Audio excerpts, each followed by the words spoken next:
G'day everyone, welcome to the 1st of April for the second time this year. It's actually the 9th of June.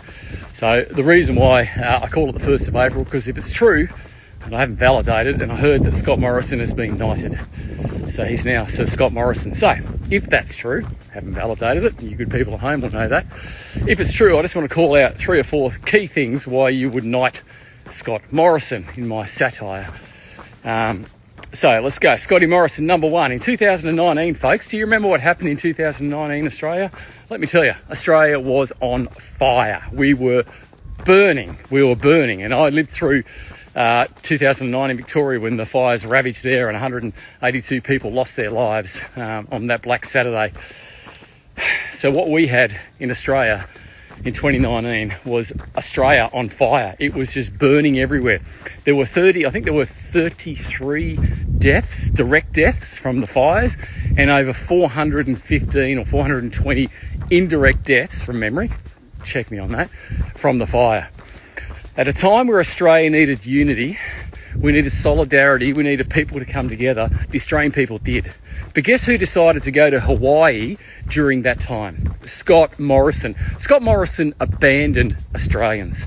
He abandoned every single person that was feeling the pain during that horrific time in Australia. So he jumped on a plane and went to Hawaii, which ironically Lahana a few years later, instead of doing what he should have done. Even though we don't have a Prime Minister in our Constitution, they'll use Section 51, story for another day. He should have been there at the heart of that. He should have been on national TV saying to every person that was devastated by these fires, don't worry, we've got your back. We've got you covered. We've got a reserve, a bunch of cash over here from the taxpayer, because that's where it comes from, you and me, not from government. Government just doesn't magically have their slush fund there unless they're printing money, of course. Then you and I have to pay it back. And a different story altogether. He was absent and he abandoned people. Like I said, 33 people died from those fires and over 417 or 420 died indirectly from those fires as well. And Scott Morrison abandoned every single Australian because he thought, I needed a holiday. I need to get offshore. I can't deal with this chaos and this madness. So at a time where a head of state should have stood up, because I refuse to call them leaders, they are not leaders. They're pathetic flogs, most of them. Not all of them. There's some good ones in there. But he certainly is one of them. So there's number 1 for me, straight to number 1. Number 2, he lied about aged care. He told when he was Treasurer, well, aged care, we're meant to get 1.2 billion or something. Anyway, he lied about aged care. Number 3, no jab, no play. So he basically forced vaccinated kids, otherwise they couldn't play, putting chemical. And as we saw today, here's the thing about that, right? You go, well, the kids should be vaccinated. Well, okay.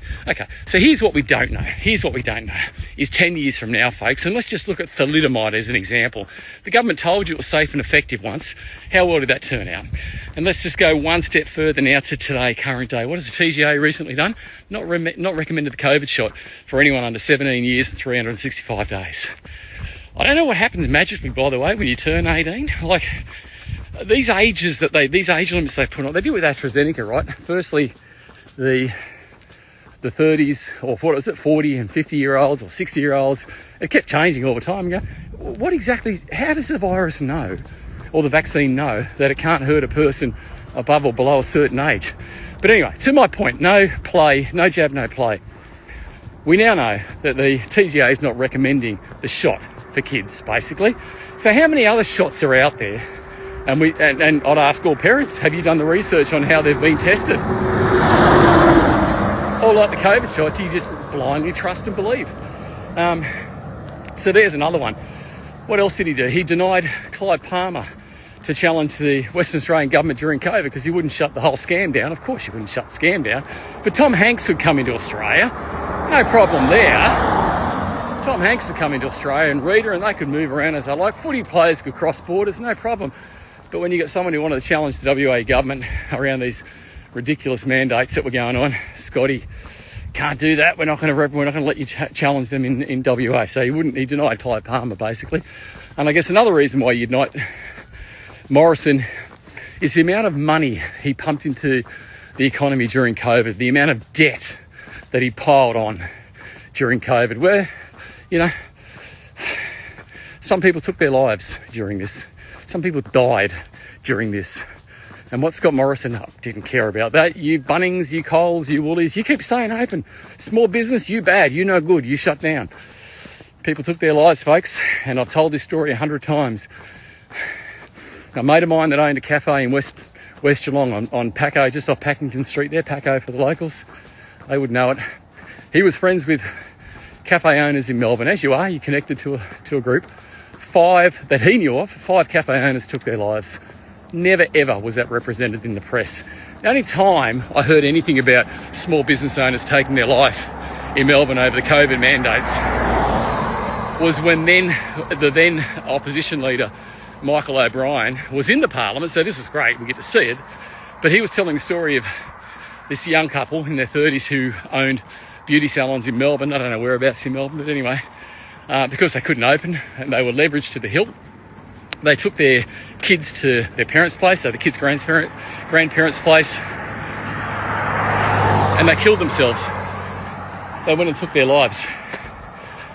And the only way that was not represented in the media either, but fortunately it was in the parliament, so it was recorded.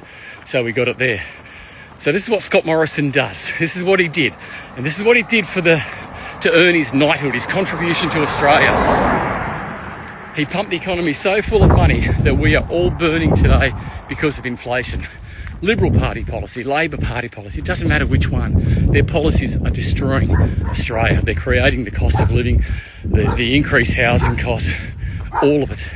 And for that, we knighted Scotty Morrison. But I want to go back to number 1, because I think it's almost treasonous what Scott Morrison did. And that was to abandon the people of Australia when they needed him most. And he went to Hawaii while 33 people were burnt alive.